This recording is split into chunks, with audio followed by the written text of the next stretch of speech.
Successful people, when they walk and get on stage in their career, they don't think about nothing else but success.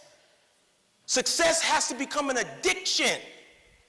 See, I'm addicted to success. Just like when I was a homeboy on the street back on 84th and Normandy in LA, 77th Main and Broadway, and in San Diego, where I ran all the drugs down there in the black community. I understood certain things in order for me to grow hood rich. I never gangbanged in my life. I never carried pistols. I never put hands on nobody. I never even had a squabble when I was on the streets. Because I moved strategically in my vision to make money because I wanted to help my mother. I wanted to put food on the table, God dog it.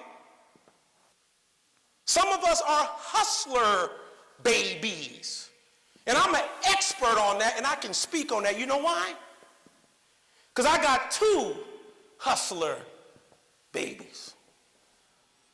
And I was trained by the unworthy black men in the neighborhood who we saw being in multiple relationships, like our grandfathers, some of them, not all of them, like some of our uncles.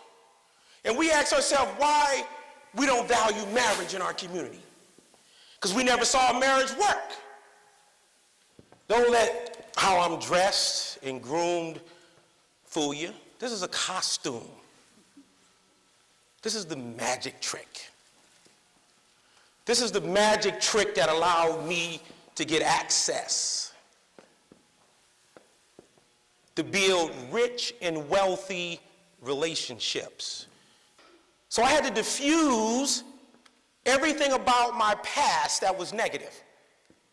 I had to diffuse the prison stigma.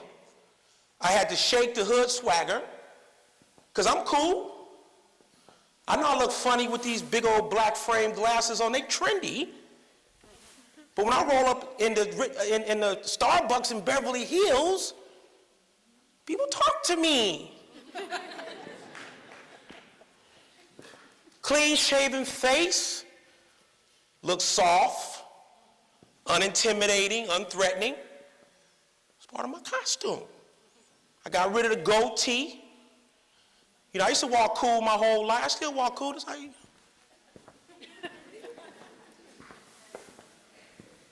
You see, there's secrets to getting that house on the hill with the white picket fence. There's strategies, and what a strategy means for those young folks who may not know what that means, a strategy is the roadmap to get to the top. The roadmap. That's how you get there. That's how you build wealth. That's how you get the house. That's how you go on vacations every year. This is how you finance the education of your children, and this is how you create your legacy. Is finding the roadmap, the strategies, the secrets, and how you get that. That's why I'm here. I ain't here because I'm Chef Jeff.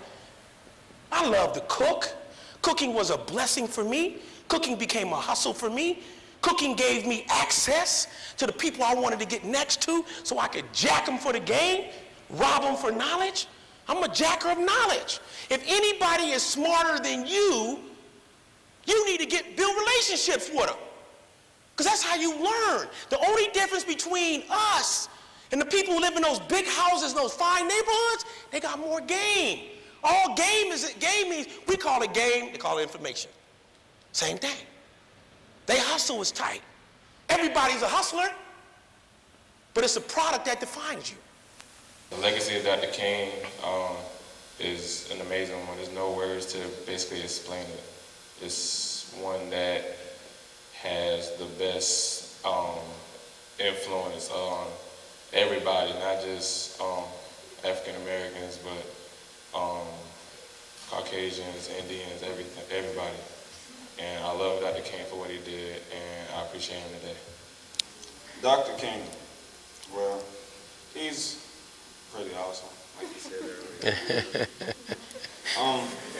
He set a trend that a lot of people can't follow.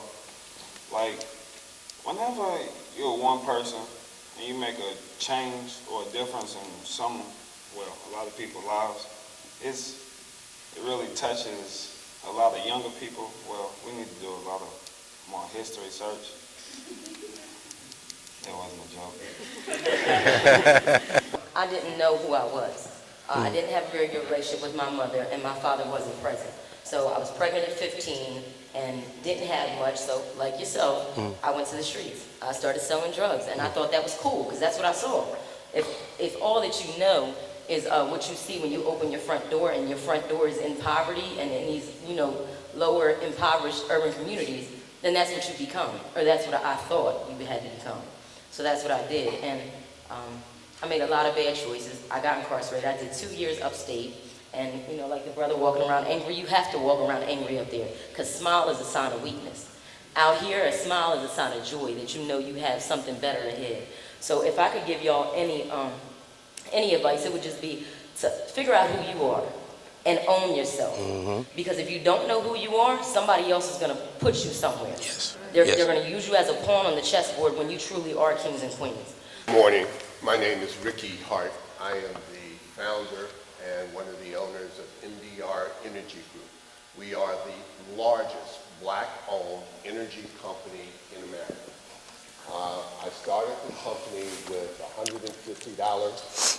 In 1971, we had gross sales of $71 million. I am an ex-offender. I was told the day I walked out that you will be back. And excuse my statement here. Oh, hell no.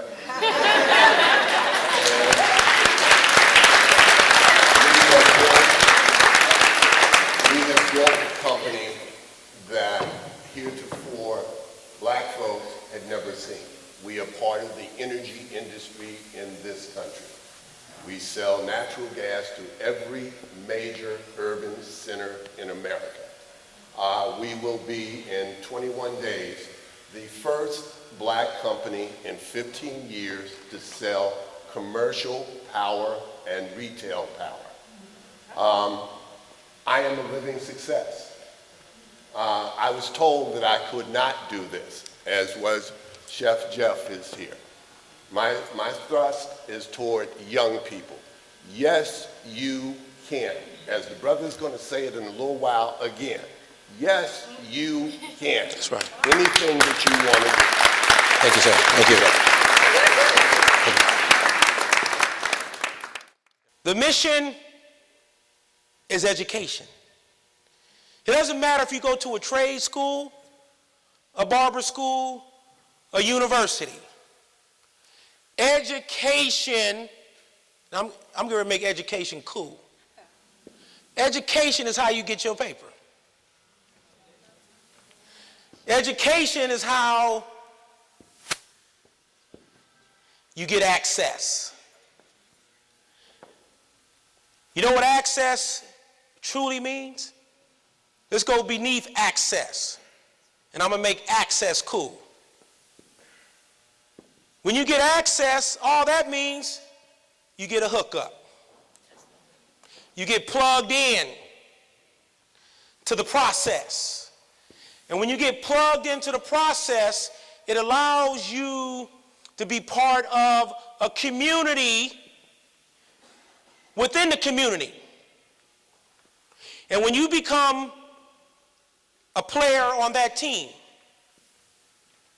that's when things begin to happen. And that's what happened to me.